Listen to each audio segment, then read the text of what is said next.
Hoje a gente vai mergulhar fundo num dos livros de liderança mais, olha, transformadores que existem, O Monge e o Executivo. A ideia aqui é a gente extrair a essência, sabe? Mostrar o que de fato significa liderar servindo. Parece meio contraditório, né? Ser um sucesso e um fracasso ao mesmo tempo. Pois é, mas é exatamente nesse paradoxo que a nossa história de hoje começa. É a história de muita gente, na verdade, aquela pessoa que chega no topo da carreira, mas quando olha para o lado, percebe que a vida pessoal, bom, virou um caos. E esse desabafo é do nosso protagonista, o John Daly. Olha, por fora, a vida dele era o retrato do sucesso. Sabe, executivo top, gerente geral de uma fábrica gigante. Tudo parecia perfeito. Mas só parecia, porque por dentro a coisa estava feia. Casamento por um fio, filhos cada vez mais distantes e no trabalho uma equipe que não aguentava mais. Então, a crise do John era assim, total. No trabalho, a pressão por resultado transformou ele no chefe temido, sabe? Ninguém seguia ele de verdade. E em casa, pior ainda.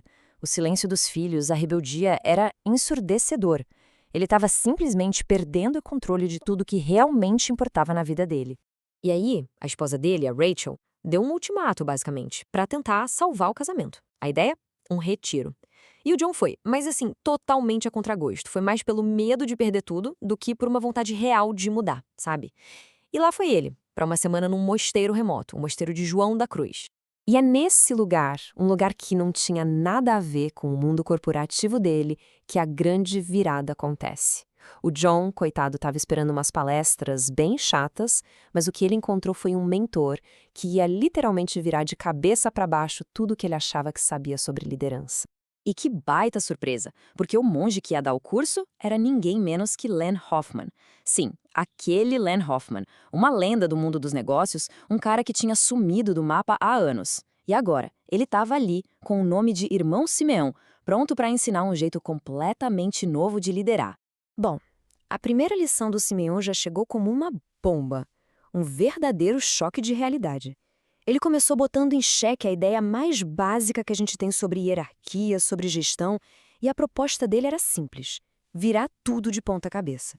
E aqui a gente precisa parar e entender uma coisa fundamental. O Simeão ensina o seguinte: poder é uma coisa, autoridade é outra. Poder vem com cargo, sabe? É a capacidade de forçar alguém a obedecer.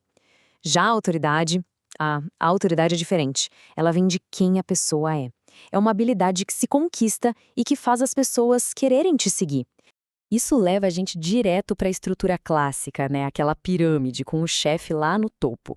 O Simeão argumenta que, nesse modelo, todo mundo gasta energia olhando para cima, tentando agradar o chefe. E aí ele joga uma pergunta que é devastadora. Se está todo mundo olhando para o chefe, quem é que está olhando para o cliente?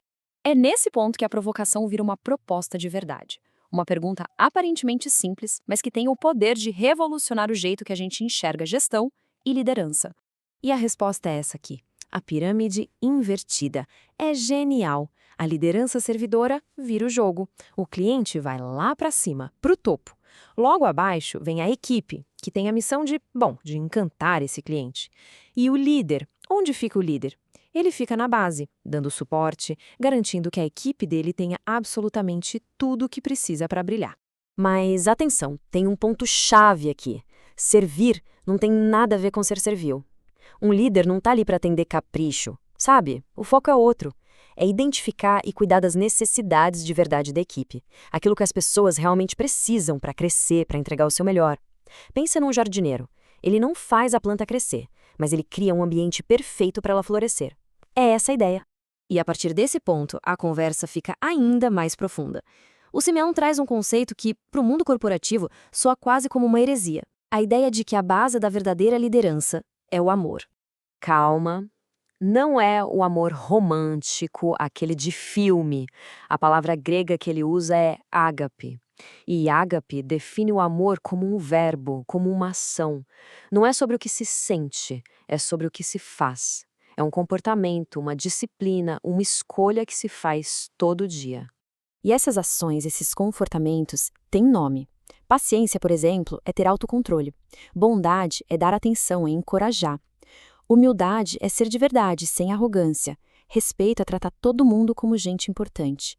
Tá vendo? Cada um desses itens é uma atitude prática, uma escolha diária que vai moldando o líder servidor. E para quem acha que isso é papo furado, conversa mole, essa frase do técnico Vince Lombardi é um verdadeiro soco no estômago. Ele entendia perfeitamente que amar, nesse contexto, é sobre compromisso, é sobre lealdade, é a força que pega um monte de gente e transforma num time campeão. Não é sobre gostar de todo mundo, é sobre se comprometer com o sucesso de cada um. Ok, mas como é que todas essas peças se encaixam? É aí que o Simeão apresenta o modelo final. Ele mostra que liderança não é um dom, não é um cargo que alguém te dá. É o resultado de um processo, de uma construção, algo que se faz de propósito. E a construção faz todo sentido. Olha só, a base de tudo é a vontade, aquela decisão firme de alinhar suas intenções com suas ações. Essa vontade é o que te permite agir com amor. Esse amor, por sua vez, se traduz em serviço e sacrifício. E esse serviço, feito dia após dia, constrói a sua autoridade. A liderança, no final das contas, é simplesmente a colheita de tudo isso. E aqui a gente vê o modelo completo. Percebe como cada degrau apoia o próximo? Liderança não acontece do nada, por acaso. Ela é construída, tijolo por tijolo, sobre uma base muito sólida de caráter, de escolhas e de ações consistentes. É aquilo, né? A gente planta para depois colher. E a lição final que o John aprende talvez seja a mais poderosa de todas, a mais libertadora. Ele e todo mundo que estava lá no retiro percebeu que tentar mudar os outros não adianta nada. A verdadeira transformação, essa jornada para se tornar um líder servidor, começa e termina dentro da gente. E essa é a grande mensagem que fica. Qualquer pessoa, não importa a função, pode ser um líder. Porque liderança, no fundo, não tem a ver com um nome chique no crachá ou na porta da sala. Tem a ver com o caráter, com as escolhas que a gente faz todos os dias. A história do John Daly, no fim das contas, deixa uma pergunta muito forte no ar. Qual vai ser o primeiro passo? Qual pequena escolha pode ser feita hoje para começar essa jornada? Porque, como o livro ensina, toda grande liderança sempre começa com uma decisão. Uma decisão pequena, mas corajosa.